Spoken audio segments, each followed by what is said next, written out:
Teologia do Aconselhamento Bíblico de Lambert. Capítulo 1.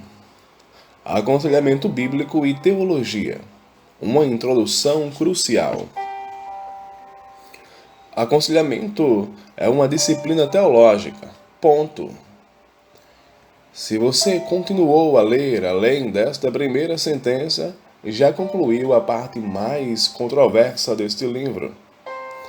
Esta primeira sentença deve ser a declaração mais debatida em toda esta obra. A teologia do aconselhamento bíblico fará o que teologia costuma fazer, inspirar questões e debates. Mas a declaração mais controversa que eu sei fazer neste contexto é afirmar que aconselhamento bíblico é, por definição, teológico. Muitas pessoas não assumem a natureza teológica do aconselhamento.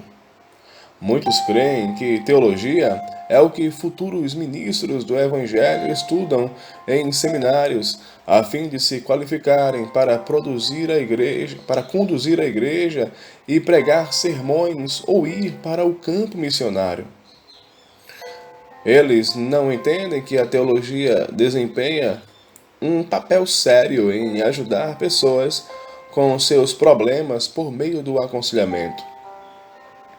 Eles creem, em vez disso, que o aconselhamento acontece na esfera da psicologia. Muitos creem que a teologia é para os ministros aquilo que a psicologia é para os conselheiros e que os dois não têm realmente muito a ver um com o outro.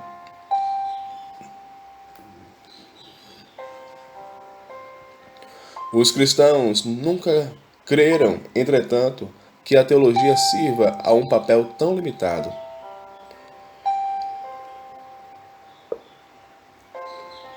Eles têm insistido que a teologia diz respeito a tudo na vida. Levantar as evidências para tal posição bíblica demandará mais deste livro do que deve ser esperado suportar. Antes de prosseguirmos, entretanto, é essencial demonstrar, pelo menos, que teologia diz respeito ao aconselhamento. Entenderemos isto quando virmos o que é teologia, o que é aconselhamento e o que o mesmo requer.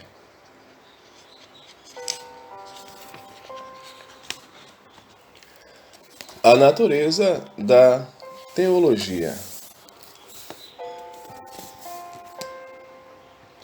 Nós não estaremos prontos para entender a importância teológica do aconselhamento até que primeiro entendamos o que é teologia. A definição de teologia sistemática provida por Wayne Grudem e John Frame é a definição que eu usarei para a teologia neste livro. Estes homens dizem que teologia é o que a Bíblia nos ensina hoje sobre qualquer tópico. Três elementos óbvios dessa definição se destacam. Primeiro, teologia sistemática é sobre os ensinos de toda a Bíblia. Não é raro ouvir algumas pessoas expressarem desaprovação da teologia em favor da inspiração bíblica, em favor da interpretação bíblica. Eles se mostram preocupados que nossos sistemas teológicos exerçam um controle e efeito distorcido nos textos das Escrituras. Essa preocupação reflete uma possibilidade, mas quando isto acontece, é teologia ruim, não boa teologia. A boa teologia se preocupa em fazer uma cuidadosa interpretação de todos os textos relevantes nas Escrituras sobre um tópico, então fazer o difícil trabalho de discernir como colocar aqueles textos juntos. A boa teologia não está em desacordo com a cuidadosa interpretação bíblica, mas permanece fiel à interpretação de textos individuais, procurando entender estes textos junto no contexto de toda a Bíblia. Um segundo elemento desta definição de teologia é que esta se preocupa com o que toda a Bíblia nos ensina para hoje. Boa teologia deve ser teologia contemporânea. Teologia contemporânea não significa que devemos desenvolver novas verdades em cada época. Em vez disso, significa que procuramos compreender como as antigas verdades da Palavra de Deus se aplicam ao nosso cenário contemporâneo. Muitos manuais de teologia cristã foram escritos durante a história da Igreja. Você pode imaginar porque escritores cristãos continuam a produzir novos trabalhos de teologia quando há tantos do passado. Uma razão é que a Igreja continuamente confronta novas ameaças à verdade da Palavra de Deus. Quando isto acontece, cristãos devem tomar o texto antigo das Escrituras e aplicar de tal forma que se tornem relevantes para aquele momento. A boa teologia não é apenas a recitação do que a igreja tem crido, embora isto seja importante, inclui também o que a igreja deve crer hoje em meio às ameaças contemporâneas. Finalmente, a definição de teologia enfatiza que ela está preocupada em estabelecer o que a Bíblia ensina hoje sobre qualquer tópico fornecido. O trabalho da teologia é entender o que Deus pensa sobre qualquer tópico. Quando prestamos atenção cuidadosa a toda passagem relevante na Bíblia a respeito de um tópico, nós devemos saber o que Deus nos revelou sobre aquele tópico. Neste livro, nós estamos preocupados em estabelecer o que Deus revelou sobre aconselhamento. Mas primeiro, devemos entender o que é aconselhamento. A natureza do aconselhamento. O que é aconselhamento? É importante fornecer uma definição de aconselhamento bem no início, a fim de sabermos sobre o que estamos falando. Esta é a definição que eu uso neste livro. Aconselhamento é uma conversa em que uma das partes com questões, problemas e dificuldades procura auxílio de alguém que acredita ter respostas, soluções e ajudas. Essa definição é intencionalmente inclusiva. Muitas pessoas com os mais diferentes comprometimentos de aconselhamento poderiam mapear todas as formas de premissas conceituais e práticas para esta definição, mas eu creio que esta cobre o aconselhamento que todos nós fazemos, quer seja em um nível leigo ou profissional, ou feito com comprometimento religioso ou secular. Permita-me fazer duas observações sobre esta definição. Primeira, de acordo com esta definição, pessoas estão aconselhando o tempo todo. Você está aconselhando o tempo todo. Aconselhamento é o que acontece quando uma mulher com um diagnóstico de tratamento afetivo sazonal fala no escritório de um homem graduado em Yale, que é licenciado por seu estado, cobra uma taxa para conversa e envia a conta para a companhia de seguro dela por isso. Aconselhamento é também o que acontece quando um pastor fala com uma mulher que está considerando se separar do seu marido e procura seu conselho sobre suas opções. Aconselhamento é o que acontece quando um chefe chama um empregado no escritório para discutir um problema a respeito do desempenho no trabalho. Aconselhamento é o que acontece quando um aluno do quarto ano fala para seus pais a respeito de crianças que lhes são más na escola. Isto é o que acontece quando um homem chama seu amigo para pedir um conselho sobre uma promoção que deseja fazer no trabalho. Aconselhamento, como todos estes exemplos indicam, pode ser formal ou informal, altamente relacional ou mais profissional, religioso ou secular. Aconselhamento acontece sempre que pessoas com questões, problemas, dificuldades procuram falar com alguém que acreditam ter respostas e soluções e que podem oferecer ajuda. Todos nós fazemos isto o tempo todo. Não existe pessoa ou grupo de pessoas que pode reivindicar direito exclusivo ou prerrogativa de ser um profissional de aconselhamento. Segundo, esta definição tem dois lados. Por um lado, aconselhamento requer que uma parte da conversa tenha questões, problemas e dificuldades. Um membro da conversa de aconselhamento deve ser um dilema. Deve ter um dilema. Os dilemas potenciais são enormes. As questões, problemas, dificuldades que consomem uma conversa de aconselhamento são uma longa lista que desafia enumeração. A lista inclui decisões sobre com quem casar, para que escola ir, que emprego ocupar, envolve aconselhar aqueles que são suicidas, que estão em casamentos abusivos, viciados em drogas, aqueles que ouvem vozes estranhas. Conversas de aconselhamento incluem dúvidas se alguém deve confiar em Jesus Cristo, que permissões a Bíblia concede para divórcio e novo casamento, se o Espírito Santo é uma parte vibrante da vida diária de alguém. Tudo isto e outras milhares são as espécies de coisas que as pessoas feridas colocam sobre a mesa quando elas procuram auxílio por meio da conversa que nós frequentemente chamamos de aconselhamento. Por outro lado, o aconselhamento requer que a outra parte na conversa tenha respostas, soluções e ajuda. Isso significa que uma parte na discussão deve oferecer auxílio para o dilema experimentado pela pessoa que está lutando. A partir da perspectiva deste livro e o largo movimento de aconselhamento bíblico, aconselhamento não é mera comiseração.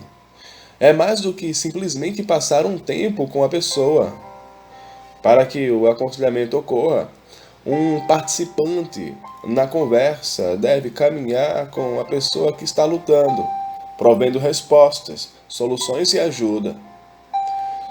Para os nossos propósitos, nos referimos à pessoa com questões, problemas e dificuldades como o aconselhado. Consideraremos a pessoa com respostas, soluções e ajuda como o conselheiro.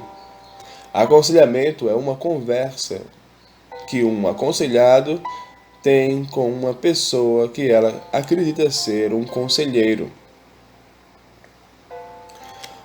O que aconselhamento requer? Agora que nós temos uma definição do que é aconselhamento, eu quero expor o que o aconselhamento requer. Entretanto, será muito útil discutir primeiro o que ele não requer. Aconselhamento não requer qualquer aparato de profissionalismo, embora nós frequentemente retratemos o aconselhamento como uma atividade muito profissional. Ele não requer que você seja um especialista a fim de realizá-lo. De fato, se o que eu expus acima é verdade, a maioria das pessoas que fazem aconselhamento, professores, pais, colegas de trabalho, amigos, membros da igreja, etc., não possui conhecimento formal para tal.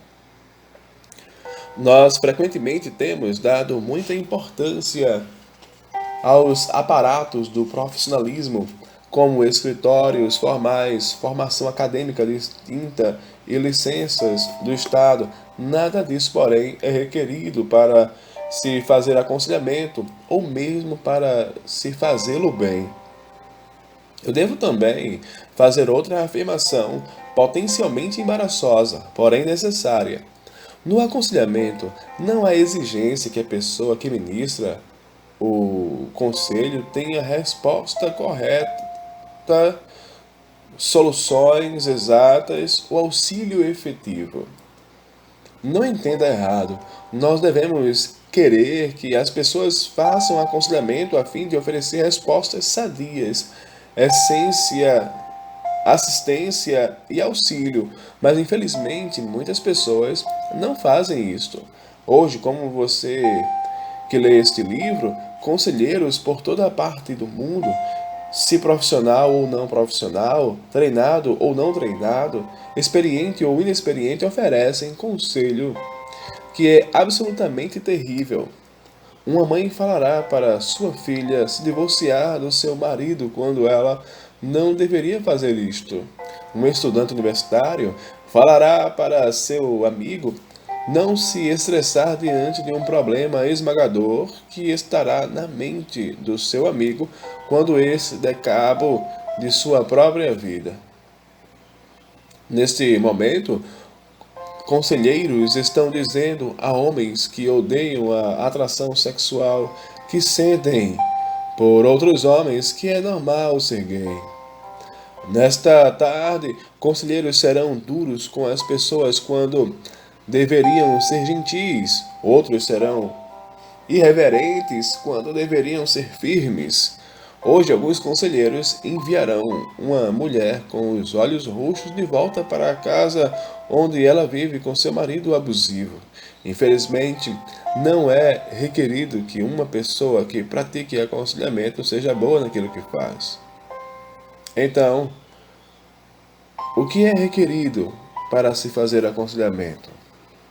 Se você não precisa de graduação ou habilidade, coisas que a maioria supõe ser uma obrigação, então o que você precisa? Para aconselhar, a única coisa que o conselheiro deve fazer é articular alguma visão da realidade que compreenda o dilema do aconselhado e oferecer uma resposta àquele dilema. Todos estão comprometidos com certa forma de ver a vida. Algumas pessoas chamam isso de cosmovisão. Qualquer que seja o rótulo, é uma visão sobre a vida, o que ela é e como funciona. Esta visão da vida pode ser sábia ou tola. As pessoas podem ou não ser autoconscientes sobre a visão de vida que têm. Todavia, todas possuem alguma visão. Alguém envolvido no aconselhamento terá uma visão de vida que inclui quem somos, o que está errado conosco, o que deve estar certo e o que seria necessário para corrigir o problema. Quando alguém está conversando sobre um problema que está passando, a outra pessoa na conversa está articulando um entendimento do que significa ser humano e experimentar a vida. Ele está explicando seu entendimento do que a vida da pessoa não parece estar funcionando para ela. Ele está provendo o seu entendimento de qual é o padrão normativo para a vida da pessoa, isto é, o padrão do qual a pessoa se afastou e que trouxe o problema. Finalmente, ele tem algum senso de como ajudar a pessoa a se mover do dilema para a solução. Aconselhamento é teológico. O entendimento de que o aconselhamento requer alguma visão da vida é crucial para se entender a natureza teológica do aconselhamento. A razão é que tal visão da realidade é sempre teológica. Deus define o que é um ser humano e ele descreve isto em sua palavra. Deus sabe o que está errado conosco e diagnostica o problema na Bíblia. Deus prescreve uma solução para os nossos problemas.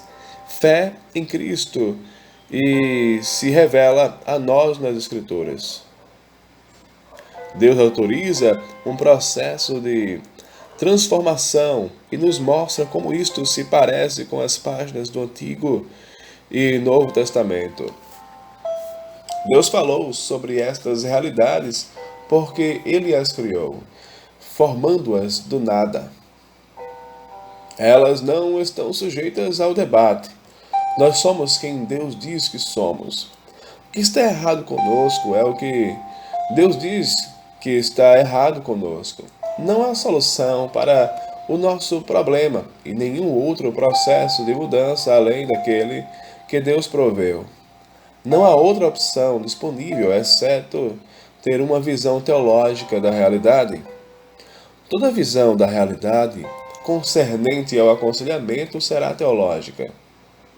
A única questão é se um conselheiro adota uma visão teológica da realidade que Deus afirma ser fiel ou infiel.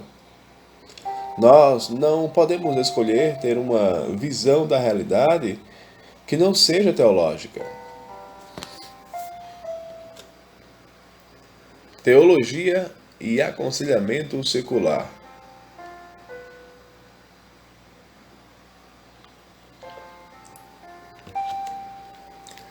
O século XX testemunhou a ascendência de uma visão teológica da realidade caracterizada por um repúdio da autoridade de Deus no aconselhamento.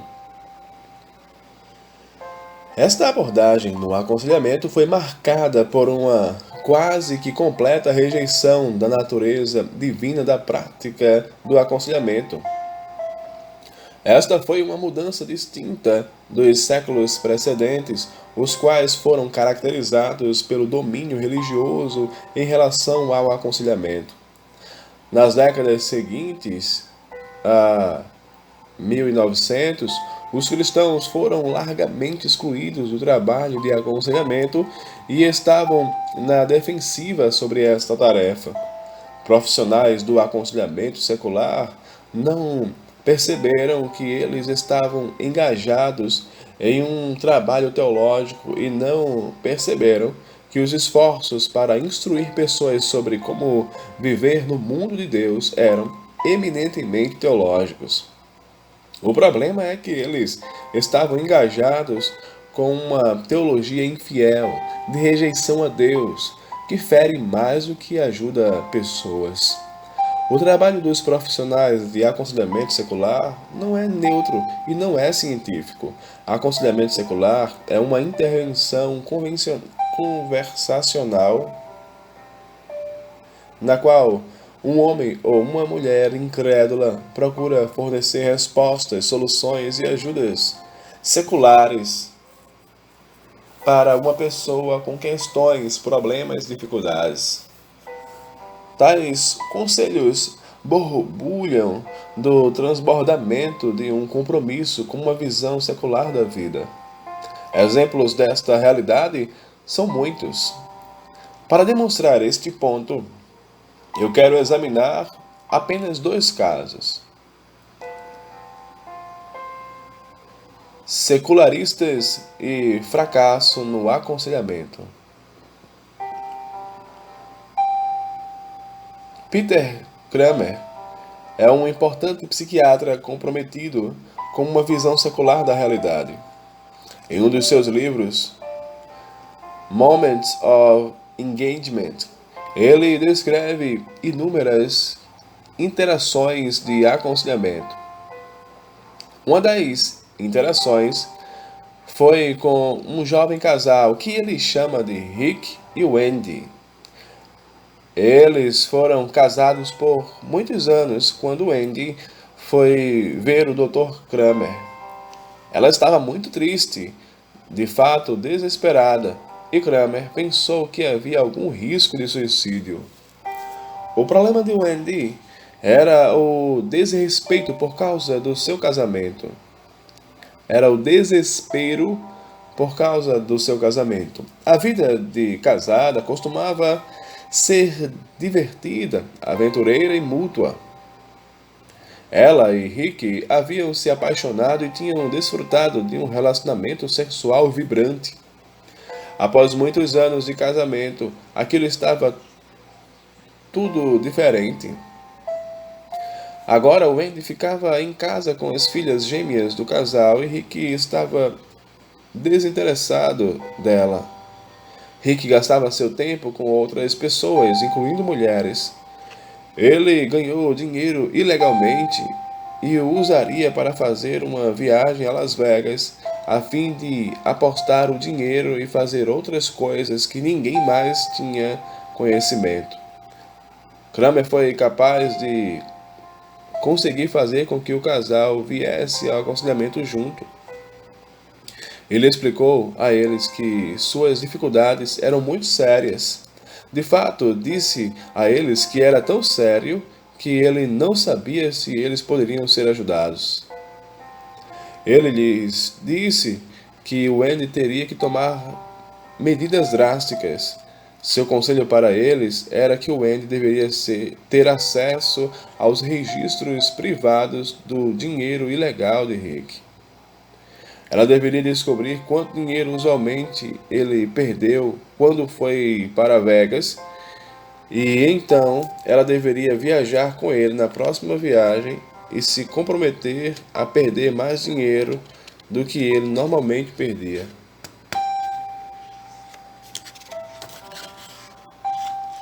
Kramer explicou que a intervenção foi calculada para explodir em um número de direções. Um dos objetivos era prover para Wendy uma espreitada nos registros confidenciais de Rick, para que ela pudesse ter uma ideia de quanto dinheiro extra ele tinha no caso de um divórcio. Outro objetivo era afastar Wendy de suas filhas e ajudá-la a ser aventureira novamente. Outro objetivo ainda era aumentar o desejo de Rick por Wendy ao vê-la pulando ao redor de Vegas apostando dinheiro. Kramer sumarizou seu trabalho no caso desta forma. A maior parte da cura estava em nossa instrução elaborada: ir a Vegas e perder dinheiro. Supondo algo, nossa intervenção foi muito eficaz. Wendy floresceu tão dramaticamente que eu comecei a temer pelo casamento. Após um ano de tratamento, Rick me chamou, declarando que Wendy queria deixá-lo. Ele parecia paranoico e clinicamente depressivo. Ele estava agora muito mais envolvido com drogas do que no passado. Ele apareceu uma ou duas vezes, mas ele realmente nunca se tornou um paciente, e minha última impressão do casal era que eles estavam prestes a se divorciar. Se esse resultado é desejável num tratamento de casais deste tipo, é difícil dizer. Em terapias individuais, nós nos congratulamos quando uma esposa masoquista consegue deixar o marido negligente. Em terapia familiar, nós temos a tendência de nos perguntar, mas se o casamento daria certo depois de tudo? Kramer apresenta este caso como um sucesso. Nossa intervenção foi muito eficaz. Todavia, a maioria dos cristãos, lendo o estudo de caso de Kramer, estará preocupada com seu envolvimento no casamento deste casal. Esta preocupação é bem fundamentada. As questões que precisamos considerar são: por quê? O que está errado com o aconselhamento de Kramer? A resposta é que a visão teológica de Kramer da realidade está errada. Quando Kramer olha para Rick e Wendy, ele não vê dois seres humanos responsáveis perante Deus, que os fez à sua imagem. Ele não vê isto porque ele não crê em Deus. Ele suprime a verdade pela injustiça. Porque ele não vê Deus, o Rick e o Andy como responsáveis perante Deus, ele não enxerga os problemas pecaminosos presentes no casamento deles. Rick está pecando contra a sua esposa e o Andy está sofrendo por causa do pecado dele.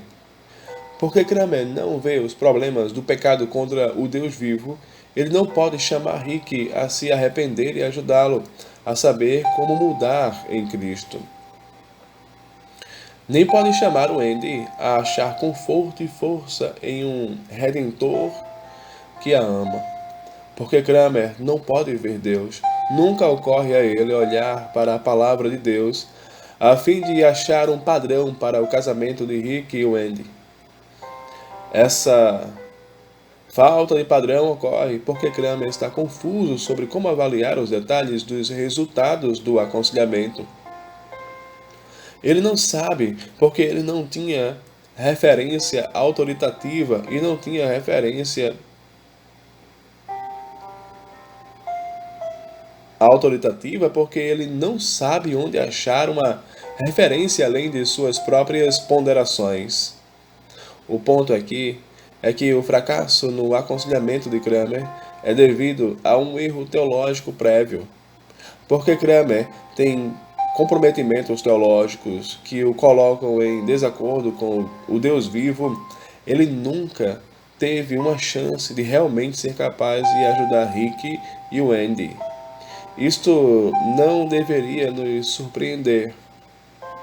De fato, isto é exatamente o que os cristãos deveriam esperar de conselhos de incrédulos. Secularistas e sucesso no aconselhamento. Mas conselheiros com uma visão secular da realidade nem sempre falham tão obviamente. De fato, eles frequentemente têm muitos sucessos em aconselhamento para relatar. Vamos examinar outro exemplo. Em seu enorme best-seller Feeling Good, David Burns fala sobre um aconselhamento técnico muito popular conhecido como terapia cognitiva comportamental. Para Burns e outros terapeutas como ele, nossas emoções negativas são o resultado de pensamento impróprio e inútil. Burns é crítico da visão freudiana da realidade, que os terapeutas devem aceitar a autoavaliação dos aconselhados. Burns tem uma visão concorrente de problemas de aconselhamento. Sua visão de aconselhamento o leva a concluir que as concepções negativas que as pessoas têm de si mesmas devem ser desafiadas e não abraçadas.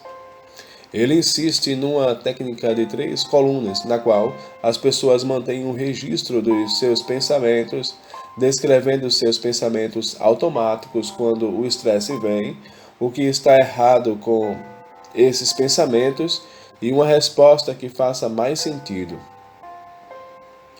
Ele descreve este processo usando seu aconselhamento com uma mulher nomeada Gail.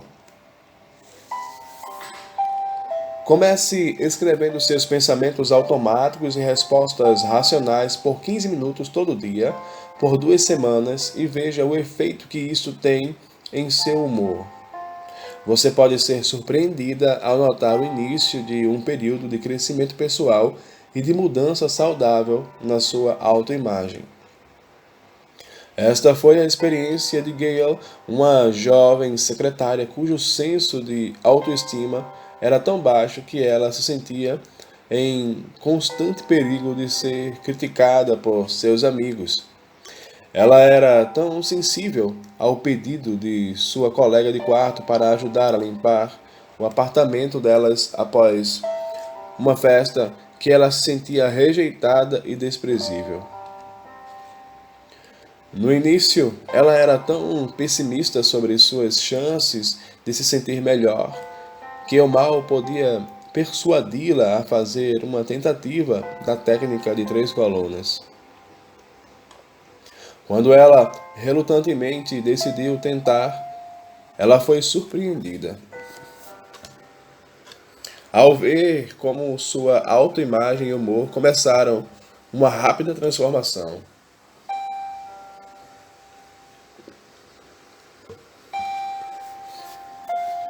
Ela relatou que escrever os muitos pensamentos negativos que fluíram através de sua mente durante o dia ajudou-a a ganhar objetividade.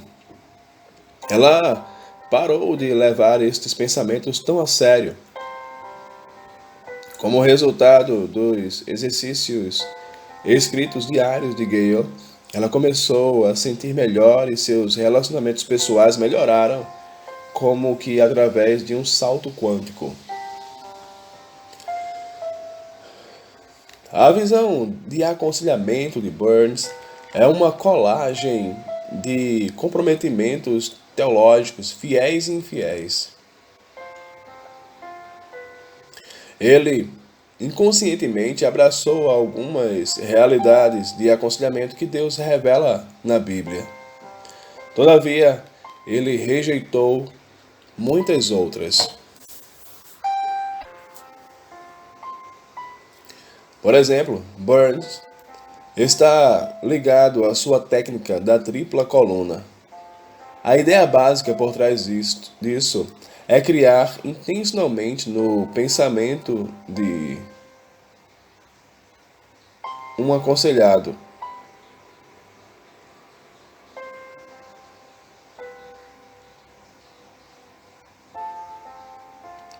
Os cristãos devem objetar a noção de Burns que nossos pensamentos iniciais são sempre errados, assim como objetamos a visão freudiana de que eles são sempre certos.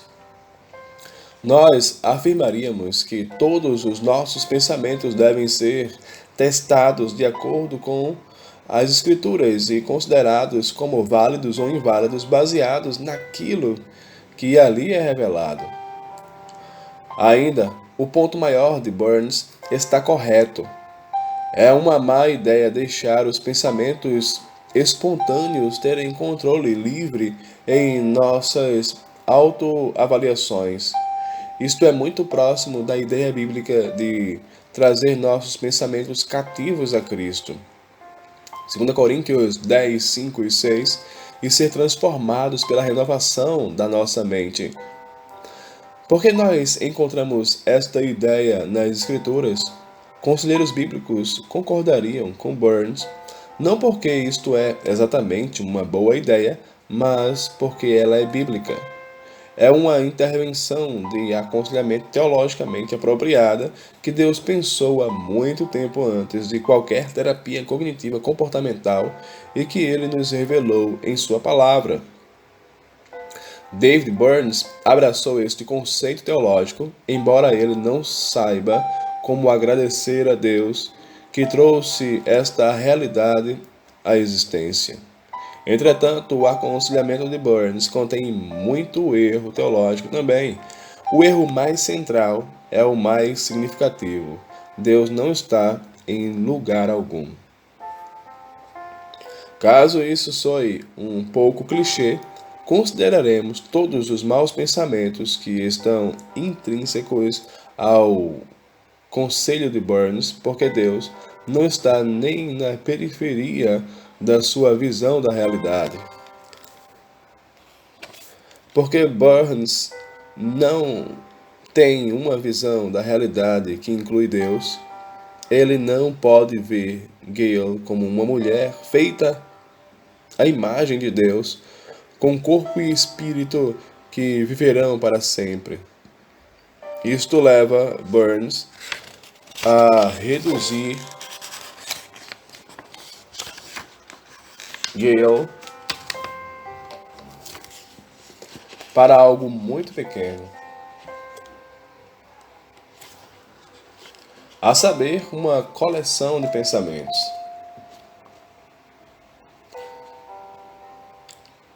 Isto transforma o aconselhamento em algo relativamente mecânico, como ajustar os pensamentos que percorrem em sua cabeça quando ela se sente estressada. Porque Burns não vê Gale como uma mulher animada por pensamentos e sentimentos pelos quais ela é responsável diante do Deus vivo. O aconselhamento se torna um pouco mais que resolver equações do que envolver um portador de imagem exclusiva. Porque Burns não tem uma visão da realidade que inclui Deus. Ele não tem um padrão pelo qual possa avaliar a utilidade ou inutilidade do pensamento de Gale. Por exemplo, Burns relatou que Gale se sentia rejeitada e desprezível após sua colega de quarto pedir alguma ajuda para limpar. Quem é que diz que é errado se sentir rejeitado e inútil depois de um pedido como este? Como cristãos, nós podemos concordar que ela não deveria se sentir daquela maneira, mas nós pensamos assim porque a Bíblia nos fala desta forma. Se a sua colega de quarto foi desagradável em seu pedido, cristãos pontuariam a necessidade de falar graciosamente para evitar causar dor aos outros. Se sua colega de quarto foi gentil, mas Gale interpretou isto como rudeza, nós pontuaríamos a necessidade de crer no que há de melhor nos outros e servir com empenho. 1 Coríntios 13:7 e Filipenses 2:4. Em qualquer caso, gostaríamos que pessoas como Gale soubessem que nossa autoavaliação deve ser sempre baseada no veredito de Deus a nosso respeito e não primariamente no dos outros. Cristãos sabem dessas coisas porque têm acesso à informação que Burns rejeita. Quem é que diz que o padrão está destituído de autoridade? Porque Burns não tem uma visão da realidade que inclui Deus. Ele não pode oferecer a Gale um caminho poderoso para a mudança. Eu sou grato pelas muitas intervenções práticas de aconselhamento que Burns ofereceu a Gale para segurar seus pensamentos selvagens e imprudentes. Como eu tenho pontuado, esta estratégia é muito próxima àquilo que é oferecido nas páginas das Escrituras. Quando o apóstolo Paulo fala sobre isto na Bíblia, entretanto, ele o faz em muitos contextos diferentes. Tomemos a instrução de Paulo em Colossenses como exemplo. Em Colossenses 3:10, Paulo insta os cristãos a se revestirem do novo homem, que se refaz para o pleno conhecimento segundo a imagem daquele que o criou. Paulo exorta os cristãos a se esforçarem para se revestirem do novo homem, indicando que este novo homem é estabelecido conforme nosso conhecimento é renovado. A forma como nós, cristãos, pensamos é crucial. Por si só, tudo parece com David Burns, até que você perceba que há 2,5 capítulos de instrução em Colossenses antes de você chegar a essa exortação. Na exortação que precede Colossenses 3:10, Paulo fala sobre a existência e a centralidade de Cristo, como ele fez o mundo, como ele sustém todas as coisas e como ele é o primogênito da criação. Paulo instrui que o problema central que as pessoas têm é o pecado delas e que a maior necessidade que possuem é a de serem reconciliadas com Deus por meio de Cristo. Ele deixa claro que isto é possível para aqueles que têm confiado em Cristo para viver de uma forma nova. No momento em que o apóstolo Paulo chega ao controle do pensamento de uma pessoa, isto não é mera modificação. Colossenses 3,10 é algo que os cristãos fazem pelo poder do Cristo ressuscitado, por causa de sua nova vida em Jesus, que glorifica a Cristo, aquele que os fez e os sustenta. O controle do pensamento na Bíblia está centrado em Cristo, feito pelo poder de Jesus e para a sua glória. Na técnica de 3 colunas de Burns, o controle do pensamento está centrado no homem e é realizado com o poder do papel e da caneta. Você não precisa ter nenhuma experiência de aconselhamento para entender como é importante esta distinção. Você somente precisa estar consciente da natureza persistente de nossas autorreflexões negativas. Estas reflexões são teimosamente resistentes à mudança. Pensar de forma nova requer grande quantidade de poder. O único poder que David Burns tem para oferecer é a técnica de 3 colunas. Não é necessário um doutorado para reconhecer que isto não é simplesmente suficiente para uma pessoa mudar de forma que honre a Cristo.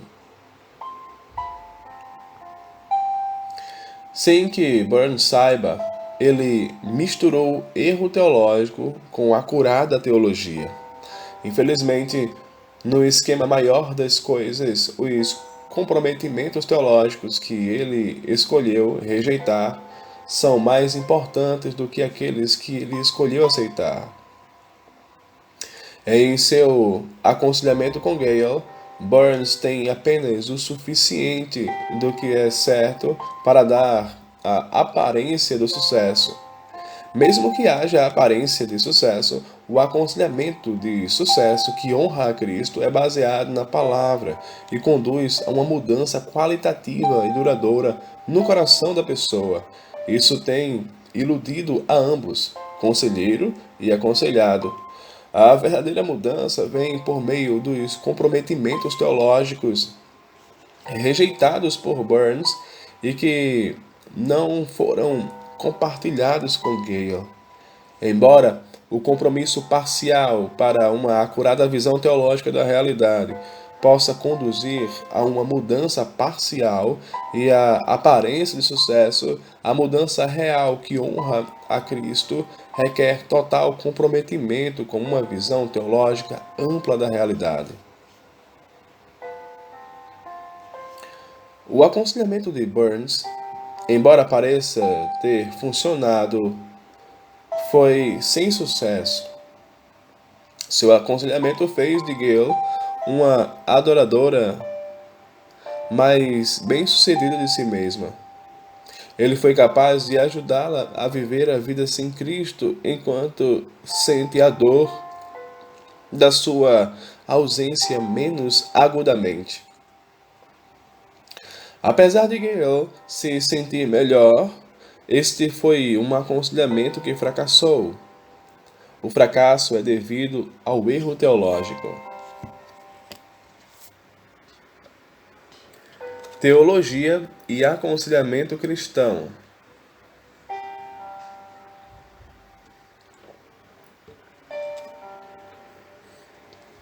O século XX foi marcado não somente pela incursão de profissionais seculares no ministério de aconselhamento. Ele foi marcado também pela adoção dos princípios seculares de aconselhamento por cristãos conservadores. Cristãos que confiam num grau ou outro nas ideias de aconselhamento de pessoas seculares que têm sido chamadas de integracionistas, conselheiros cristãos e psicólogos cristãos, entre outras coisas. Em outro lugar, já detalhei como esta adoção cristã do aconselhamento secular aconteceu. Eu também detalhei minha preocupação com isto. Eu não repetirei este trabalho aqui. Em vez disso, eu quero mostrar como a decisão de ser um conselheiro cristão é uma decisão teológica. A fim de fazer isto, eu descreverei áreas nas quais o conselheiro bíblico concorda com outros irmãos e irmãs no aconselhamento cristão, bem como algumas áreas nas quais discordamos. Áreas nas quais os conselheiros bíblicos e cristãos concordam. Os conselheiros bíblicos e os conselheiros cristãos têm tido a sua parcela de desentendimento ao longo dos anos.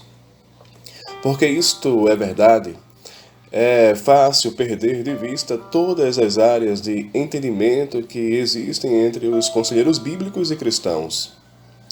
Eu tenho notado 5 áreas de acordo. Primeiro, conselheiros bíblicos e conselheiros cristãos têm, na maior parte, sido locados em círculos cristãos marcados pelo conservadorismo.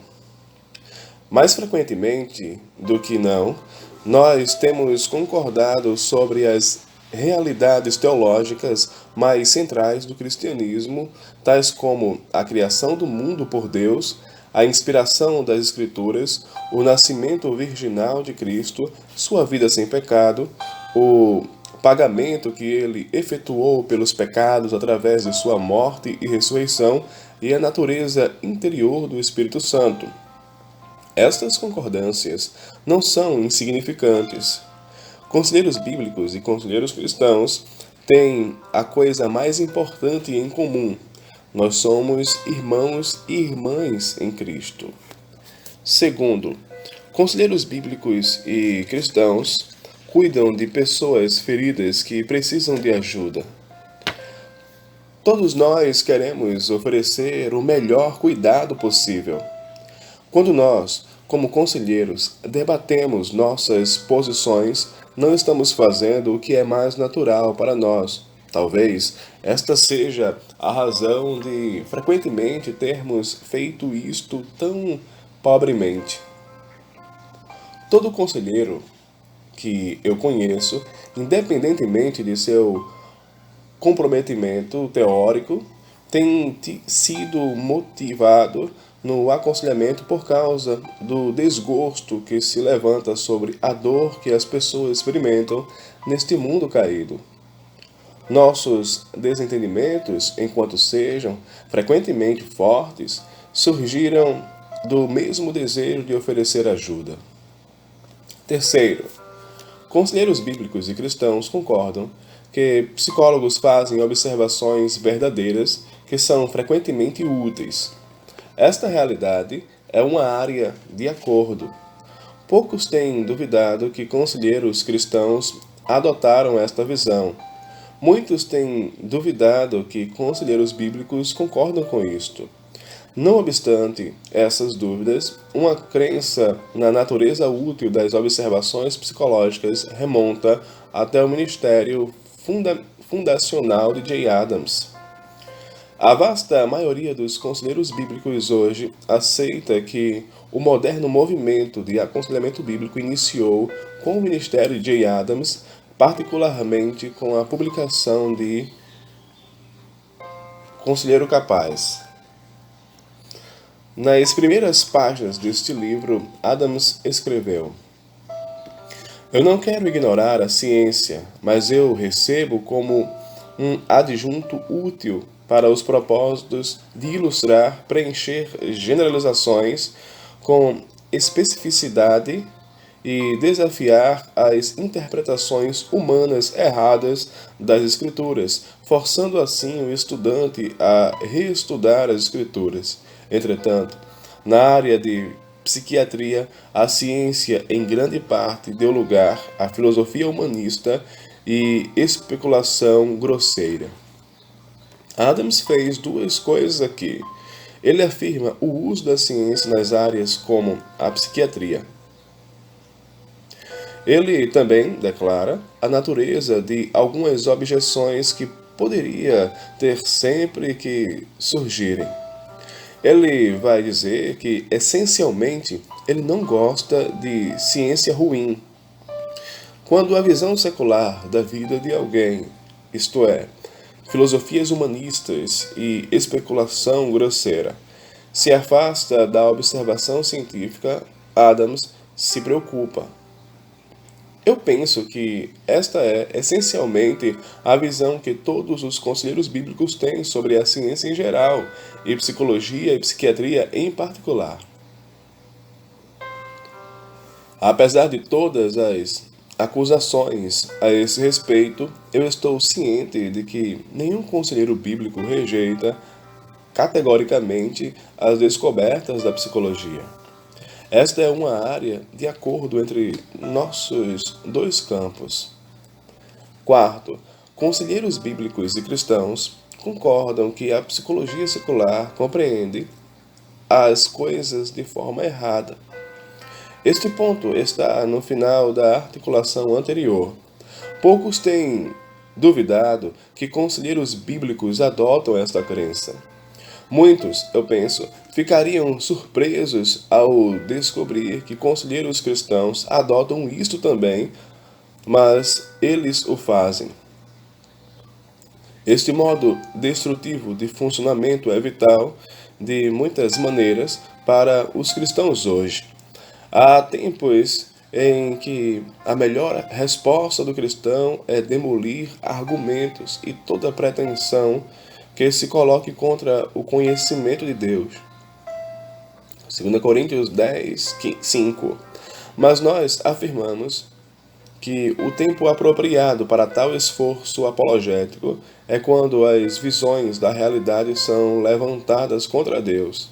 Em outras palavras, quando as visões do humanismo romântico de Carl Rogers, por exemplo, são apresentadas como respostas satisfatórias às principais questões da vida, a resposta cristã certa é apontar as falhas críticas da abordagem e rejeitar sua visão. Nossos irmãos e irmãs em Cristo, como Stanton Jones e Richard Bultmann, não estão totalmente entregues ao secularismo como alguns têm caluniado. Eles têm um desejo forte de pensar cuidadosamente e biblicamente sobre como filtrar visões seculares da vida. Nós podemos discordar sobre como fazer isto melhor, mas nós devemos admitir que todos nós estamos tentando colocar a Bíblia em posição de autoridade sobre a psicologia. Sempre que os conselheiros bíblicos não forem honestos sobre isto, nós devemos nos arrepender. A área final de entendimento entre conselheiros bíblicos e cristãos que eu devo mencionar é que todos nós concordamos que nem todos os problemas são problemas de aconselhamento. Todos nós concordamos que a presença de um problema não significa que a solução para aquele problema é necessariamente aconselhamento. Dizendo um pouco diferente, ambos, conselheiros bíblicos e cristãos, creem que as pessoas têm problemas físicos que requerem tratamento médico. Qualquer cristão fiel confessará que é importante ministrar as almas de pessoas com dificuldades médicas duradouras. Isso é diferente de negar a presença de problemas físicos e a necessidade de tratá-los com cuidados médicos.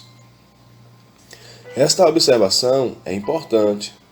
Alguns creem que afirmar a profunda relevância das Escrituras para resolver problemas exclui a legitimidade de cuidados médicos. Ambos, conselheiros bíblicos e cristãos, advogam a necessidade de cuidados médicos próprios para tratar desordens físicas. Áreas nas quais conselheiros bíblicos e cristãos discordam.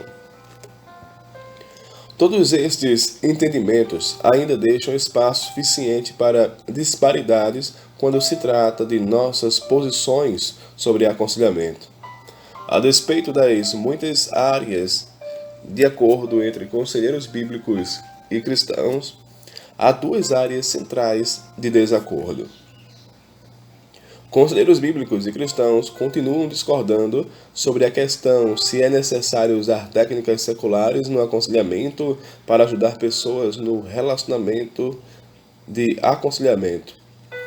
A despeito de concordarmos sobre a capacidade de psicólogos fazerem observações verdadeiras, os dois movimentos continuam a discordar sobre se é necessário acrescentar à Escritura práticas do aconselhamento secular.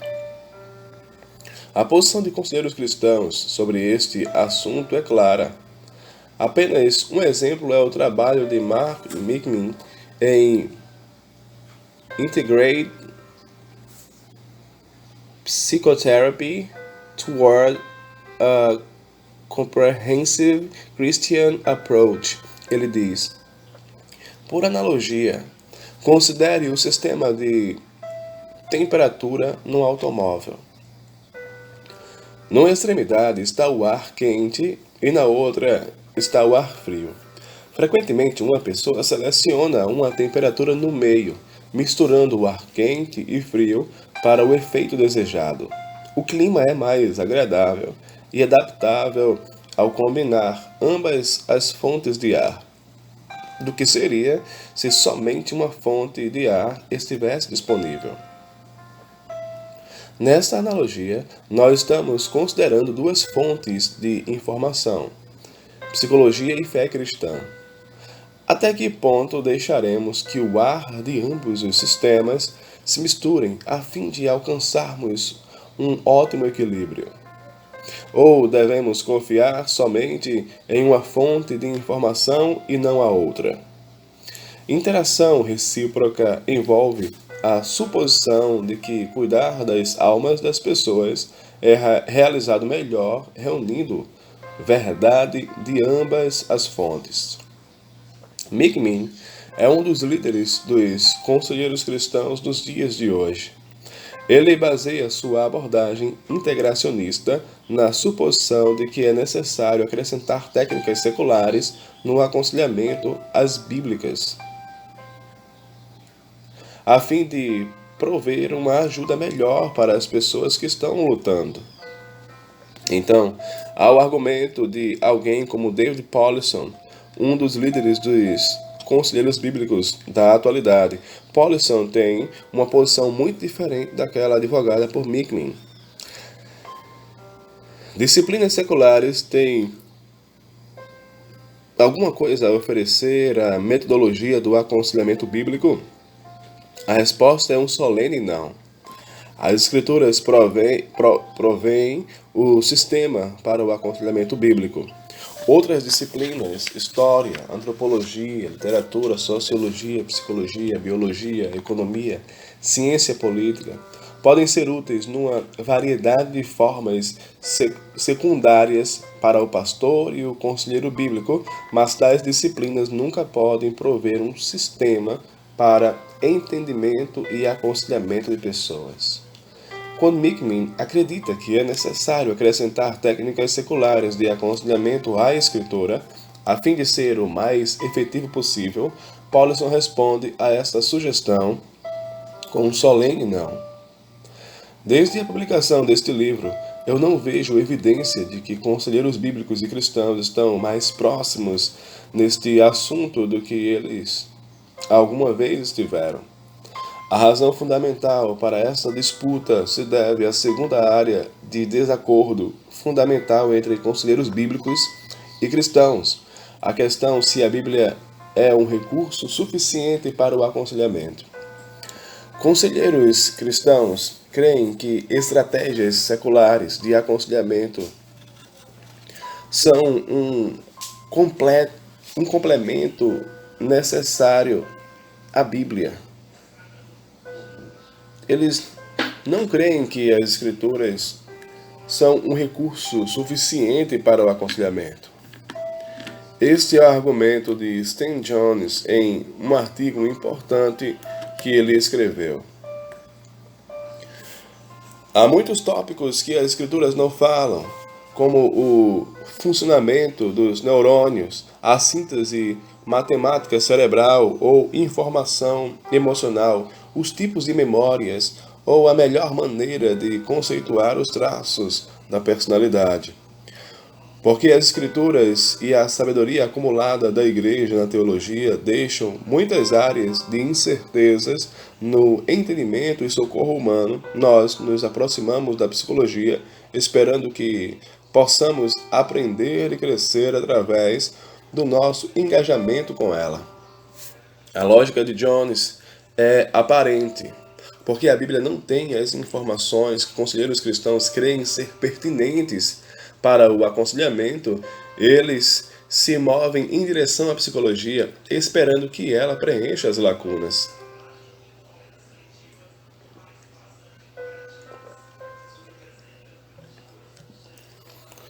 Um debate teológico. Eu falarei mais nos capítulos seguintes por meio de respostas sobre estas questões, particularmente as áreas de desentendimento. Minha intenção é destacar as questões e mostrar que os termos do debate entre conselheiros bíblicos e cristãos são inerentemente teológicos. Quando conselheiros cristãos e conselheiros bíblicos concordam, a base deste entendimento é teológico. Quando nós concordamos que a psicologia faz observações verdadeiras, este entendimento está baseado no comprometimento que Deus concedeu graça a todas as pessoas, crentes e não crentes, de modo idêntico, a fim de entenderem coisas verdadeiras. Quando nós concordamos que a psicologia compreende muitas coisas de forma errada, este entendimento está baseado no comprometimento teológico de que o pecado tem maculado o pensamento dos seres humanos. Por isso, nós não podemos ver realidades cruciais sem a capacitação da graça divina. Quando nós concordamos que nem todos os problemas são problemas de aconselhamento, este entendimento está baseado na convicção teológica de que pessoas são seres físicos e espirituais e podem ser afligidos com problemas em ambos os aspectos da sua natureza. Quando conselheiros bíblicos e conselheiros cristãos discordam, a base deste conflito é também inerentemente teológica. Conselheiros bíblicos e cristãos debatem a necessidade de recursos seculares no aconselhamento e a suficiência dos recursos bíblicos por causa de diferentes comprometimentos teológicos sobre o conteúdo das Escrituras. Quando conselheiros bíblicos e cristãos advogam suas posições concorrentes, eles estão fazendo uma declaração sobre o conteúdo das Escrituras. Esta é uma reivindicação teológica que exige conhecimento, demanda uma investigação teológica e resulta numa articulação clara de uma posição teológica.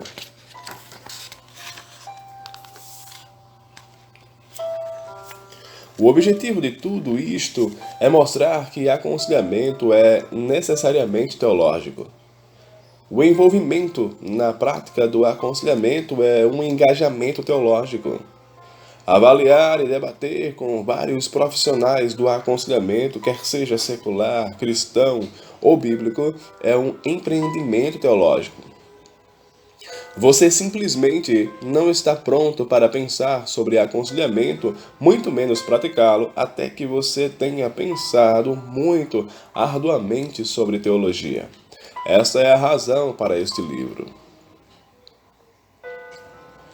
Nos ombros dos gigantes.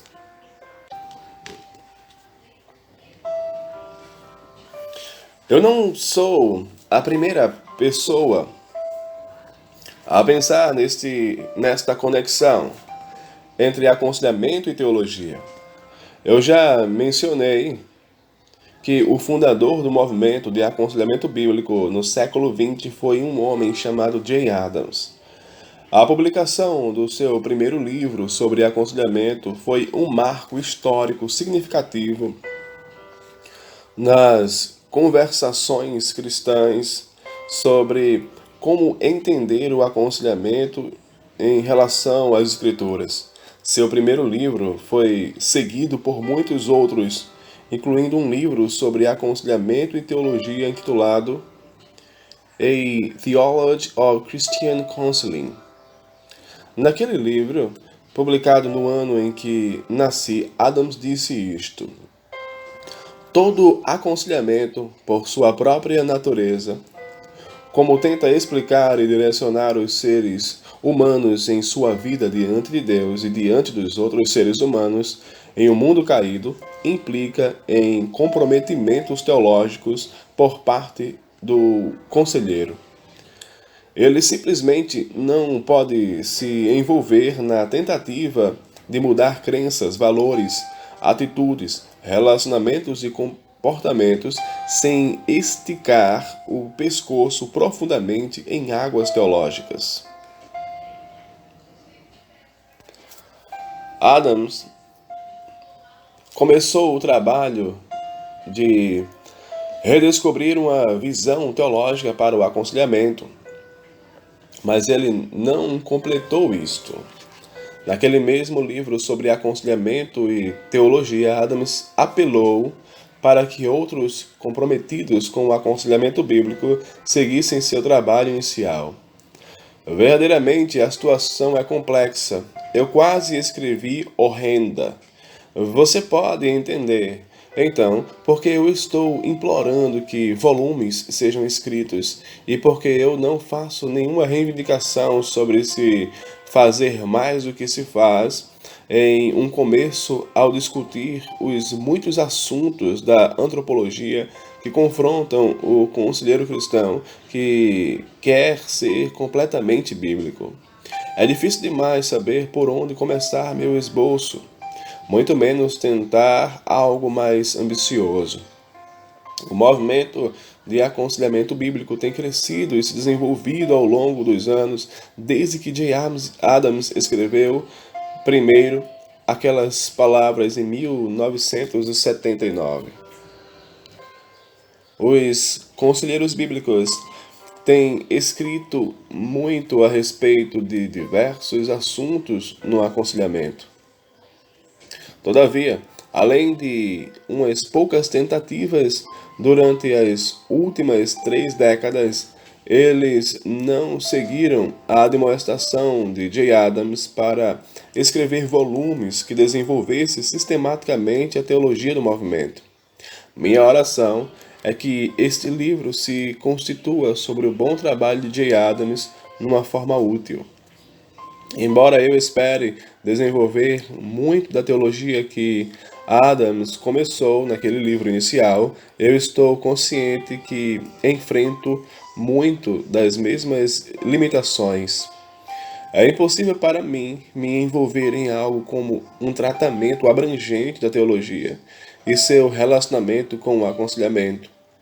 Em vez disso, me restringirei a assuntos que, como me parecem, são absolutamente impossíveis de ignorar numa teologia do aconselhamento bíblico. Sem dúvida, escolherei algumas coisas que outros teriam negligenciado e ignorarei coisas que teriam consumido a outros. Tal é a natureza das coisas. Talvez minhas limitações encorajem a outros nos anos seguintes a continuar esse trabalho de desenvolver uma teologia do aconselhamento. Enquanto isso, eu convido você a considerar meu esforço neste livro, Teologia do Aconselhamento Bíblico.